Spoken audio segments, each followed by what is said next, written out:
বিসমিল্লাহির রহমানির রহিম। আসসালামু আলাইকুম। আশা করি যে যেখানে আছেন আল্লাহ তাআলার অশেষ রহমতে অনেক অনেক ভালো আছেন। আজকে আপনাদের সাথে একদম সহজ একটি পিঠা রেসিপি শেয়ার করব। মাত্র হাফ কাপ সুজি দিয়ে এত সুন্দর পিঠা তৈরি করা যায়, না দেখলে একদমই বিশ্বাস হবে না। পুরো ভিডিওটার সাথেই থাকুন।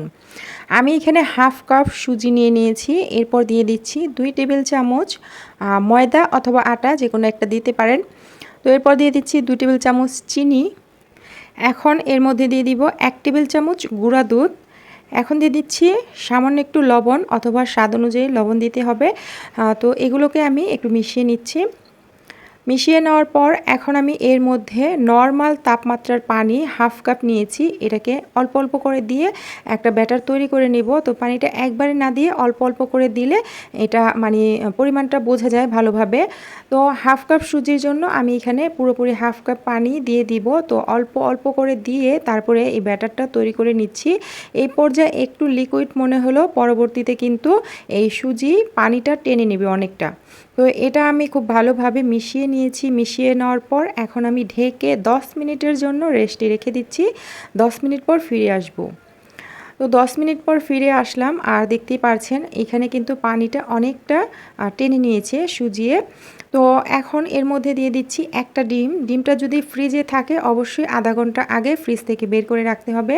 এরপর 1 চা চামচ বেকিং পাউডার দিয়ে দিয়েছি। অল্প একটু দিয়ে দিচ্ছি ভ্যানিলা এসেন্স। এই ভ্যানিলা এসেন্সটা আমি ঘরে তৈরি করেছিলাম, এর আগে এই রেসিপিটা আপনাদের সাথে শেয়ার করেছি। আজকে আমি ঘরে তৈরি ভ্যানিলা এসেন্সটা এখানে দিয়ে দিলাম, যাতে করে সুন্দর একটা ফ্লেভার আসে। আপনারা চাইলে কিন্তু ভ্যানিলা এসেন্সের পরিবর্তে সামান্য একটু এলাচ গুঁড়া দিতে পারেন। তো এটাকে খুব ভালোভাবে মিশিয়ে নিচ্ছি। তো এর ঘনত্বটা কেমন হয়েছে দেখতে পারছেন। আমার এইখানে আরও একটু পানি লেগেছে এই ব্যাটারটা তৈরি করতে। তো খুব ভালোভাবে এখানে আমি মিশিয়ে নিয়েছি। এরকম যখন হয়ে যাবে তখন আমি এই যে কাপের মধ্যে এই পিঠাগুলো সেট করব। তো আমি কাপের মধ্যে একটু তেল দিয়ে দিলাম। নর্মালি যে আমরা চা খাই সেই কাপে আপনারা চাইলে যে কোনো স্টিলের বাটি নিতে পারেন, কেক মোল্ড নিতে পারেন। তো আমি এগুলোর মধ্যেই এই পিঠাগুলো তৈরি করে নিচ্ছি। এইখানে আমি সবগুলো কাপের মধ্যে দিয়ে দিচ্ছি অল্প অল্প করে। খুব বেশি দেওয়া যাবে না, তাহলে অনেক বেশি বড় হয়ে যাবে পিঠাগুলো। তো আমি পরিমাণ মতো দিয়ে দিচ্ছি। এর থেকে ছোট করলেও কিন্তু ভালো লাগে খেতে। তো এখানে আমি দিয়ে দিয়েছি। দিয়ে দেওয়ার পর এখন এগুলোকে আমি চুলায় এগুলো ভাপ দিয়ে নেব। পিঠাগুলোকে চুলায় একটা হাঁড়ির মধ্যে কিছুটা পানি দিয়ে এর উপরে একটা স্ট্যান্ড দিয়ে দিলাম। এরপরে একটা এরকম প্লেট বসিয়ে দিয়েছি স্টিলের। এটা কাপগুলো বসানোর সুবিধার্থে দিয়েছি। এরপর আমি কাপগুলোকে বসিয়ে দিচ্ছি। বসিয়ে দেওয়ার পরে এটাকে আমি ভাপ দিয়ে নেব। জাস্ট 10 থেকে 15 মিনিট সময় লাগবে সর্বোচ্চ। তো আমি ঢেকে দিলাম আর 10 মিনিটের জন্য মিডিয়াম হিটে জাল করে নিয়েছি। তো এরপর দেখতেই পাচ্ছেন মাশাআল্লাহ অনেক সুন্দর ফুলে উঠেছে। আমি একটা টুথপিক দিয়ে এটাকে চেক করে নিচ্ছি। টুথপিকটা যদি ক্লিন আসে তাহলে বুঝতে হবে এটা হয়ে গেছে। তো এগুলোকে নামিয়ে ঠান্ডা করে নিয়েছি। আপনাদের সময়টা কিন্তু একটু কম বেশি লাগতে পারে। এই পিঠাটা কতটুকু বড় হয়েছে সেই অনুযায়ী কিন্তু সময়টা কম বেশি লাগতে পারে। তো এগুলোকে আমি ঠান্ডা হওয়ার পর বের করে নিচ্ছি কাপ থেকে। এখনও পুরোপুরি ঠান্ডা হয় নাই, কিছুটা গরম আছে। তো আমি এগুলোকে সবগুলো কাপের থেকে বের করে নিচ্ছি। এইগুলো একদম স্পঞ্জি হয়েছে, চাইলে কিন্তু এমনিতেও খাওয়া যাবে, আর এগুলো চায়ের সাথেও খাওয়া যাবে। তো এগুলো দেখতে পাচ্ছেন মাশাআল্লাহ কত সুন্দর হয়েছে। এখন আমি একটা বাটির মধ্যে এগুলোকে রেখে দিচ্ছি। তো এগুলো রেখে দেওয়ার পর এখন আমি একটা মালাই তৈরি করে নিব। চুলায় একটা প্যানের মধ্যে দিয়ে দিলাম 1 টেবিল চামচ চিনি। এর মধ্যে সামান্য একটু দিয়ে দিলাম পানি, হাফ চা চামচের মতো। কিছুক্ষণ মিডিয়াম হিটে জাল করব। যখন এই রকম চিনিটা গলে যাবে আর ধীরে ধীরে কিন্তু এটা ক্যারামেল হতে শুরু করবে, আমরা এটাকে ক্যারামেল তৈরি করব। তো একদম হাই হিটে জাল করলে দেখা যাবে চিনিটা পুড়ে যাবে। সেক্ষেত্রে ক্যারামেলের কালারটা দ্রুত চলে আসবে আর ক্যারামেলটা খেতে তিতা লাগবে। যখন এরকম হালকা একটা কালার চলে আসবে, ক্যারামেল কালারটা চলে এসেছে, এই পর্যায়ে আমি চুলাটাকে অফ করে দিয়েছি। তা না হলে ক্যারামেলটা পুড়ে যাবে। সেক্ষেত্রে এই যে আমি মালাইটা তৈরি করব এটা কিন্তু খেতে তিতা লাগবে।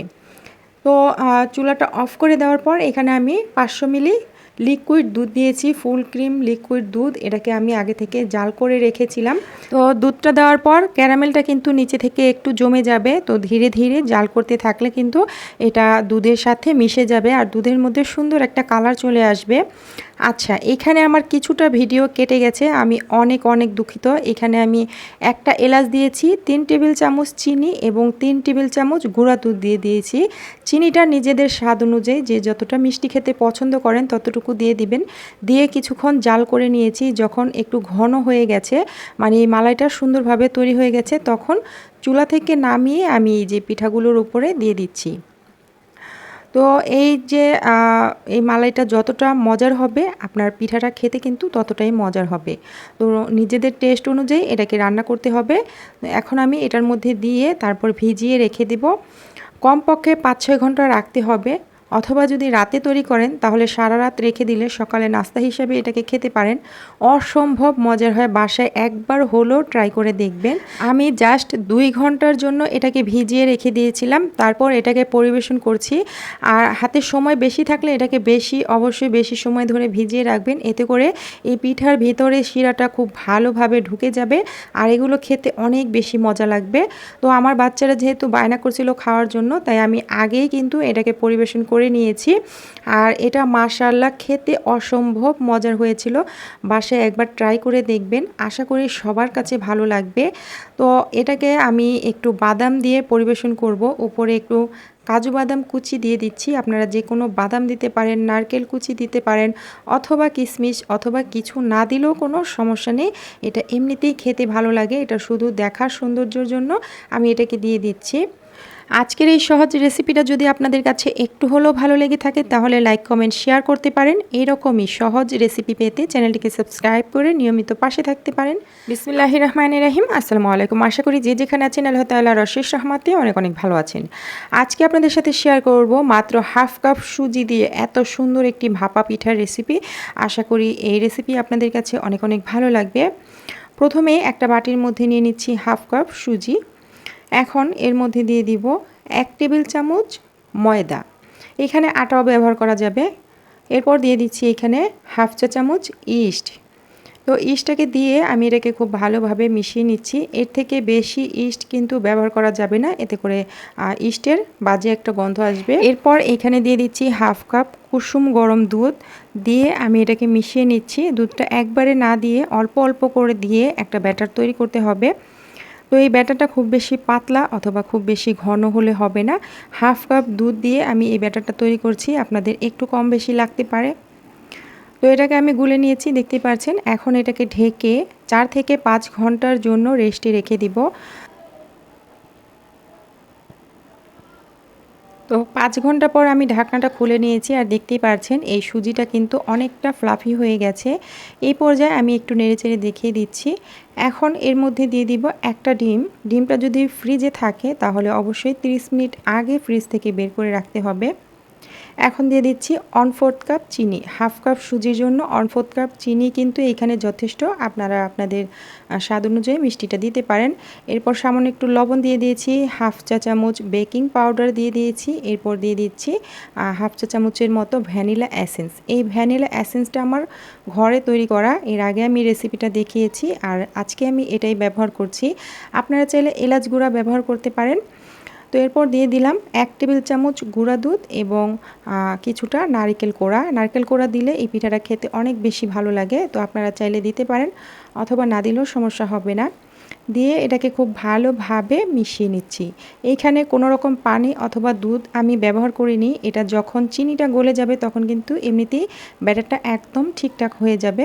আপনারা আপনাদের ব্যাটারটা যদি আরও একটু ঘন হয় এখানে একটু লিকুইড দুধ দিতে পারেন। এরপর আমি পিঠাগুলো তৈরি করার জন্য এরকম চায়ের কাপ নিয়েছি, এর মধ্যে একটু তেল ব্রাশ করে দিচ্ছি যাতে করে এই পিঠাগুলো সুন্দরভাবে উঠে আসে। তো এরপরে হচ্ছে আমি এখানে ব্যাটারগুলো দিয়ে দিচ্ছি। তো ছোট বড় নিজেদের পছন্দ অনুযায়ী এটা তৈরি করতে পারেন। আর এই পিঠাগুলো কাপে না তৈরি করে কিন্তু কেক মোল্ডেও তৈরি করা যাবে, অথবা যে কোনো স্টিলের বাটির মধ্যে এগুলো তৈরি করা যাবে। তো আমি এই চায়ের কাপের মধ্যে তৈরি করে নিচ্ছি, এটা একদম সহজ, হাতের কাছে সবার থাকে। এরপরে আমি দিয়ে দিচ্ছি উপরে কিছু নারকেল কোড়া। এখানে চাইলে কাজু বাদাম, পেস্তা বাদাম, কাঠবাদাম অথবা কিশমিশ যেটা পছন্দ করেন সেটাই দিতে পারেন। তো আমি জাস্ট এই নারকেল কোড়া উপরে দিয়ে দিলাম। এখন চুলায় একটা হাঁড়ির মধ্যে আগে থেকে পানি গরম করে নিয়েছি, এর মধ্যে একটা স্ট্যান্ড দিয়ে একটা প্লেট বসিয়ে দিয়েছি, এতে করে কাপগুলো বসাতে সুবিধা হবে। তো এরপর কাপগুলো বসিয়ে দিয়েছি, দিয়ে আমি ঢেকে দিচ্ছি। ঢেকে জাস্ট 10 মিনিট ভাপ দিয়ে নেব, ভালো করে ঢেকে দিতে হবে। 10 মিনিটের মধ্যেই কিন্তু এই পিঠাগুলো তৈরি হয়ে যায়। তো পিঠার যে ভাপের সময়টা সেটা নির্ভর করে পিঠাটা কত বড় সেটার উপরে। পিঠাটা যদি বড় হয় একটু সময় বেশি লাগতে পারে। আমি এগুলো নামিয়ে নিয়েছি, নামিয়ে নেওয়ার পর এগুলোকে বের করে নিচ্ছি। আর আলহামদুলিল্লাহ এটা কিন্তু অনেক সুন্দর হয়েছে। তো একদম স্পঞ্জি হয়েছে। এটাকে পিঠাও বলতে পারেন অথবা সুজির ভাপা কেকও বলতে পারেন। এটা খেতে অসম্ভব মজা, তৈরি করা একদমই সহজ, খুব বেশি উপকরণ লাগে না। একবার হলেও বাসায় ট্রাই করে দেখবেন। আজকের এই সহজ রেসিপিটা যদি একটু হলেও ভালো লেগে থাকে তাহলে লাইক কমেন্ট শেয়ার করতে ভুলবেন না। আর এরকমই সহজ রেসিপি পেতে চ্যানেলটিকে সাবস্ক্রাইব করে নিয়মিত পাশে থাকবেন। এগুলোকে আমি নামিয়ে নিয়েছি, দেখতেই পাচ্ছেন মাশাআল্লাহ। এটা ভেঙে দেখাচ্ছি ভেতরটা কেমন হয়েছে। তো আজকের মতো এতটুকুই, দেখা হবে নেক্সট ভিডিওতে। সে পর্যন্ত ভালো থাকবেন, সুস্থ থাকবেন। আল্লাহ হাফেজ।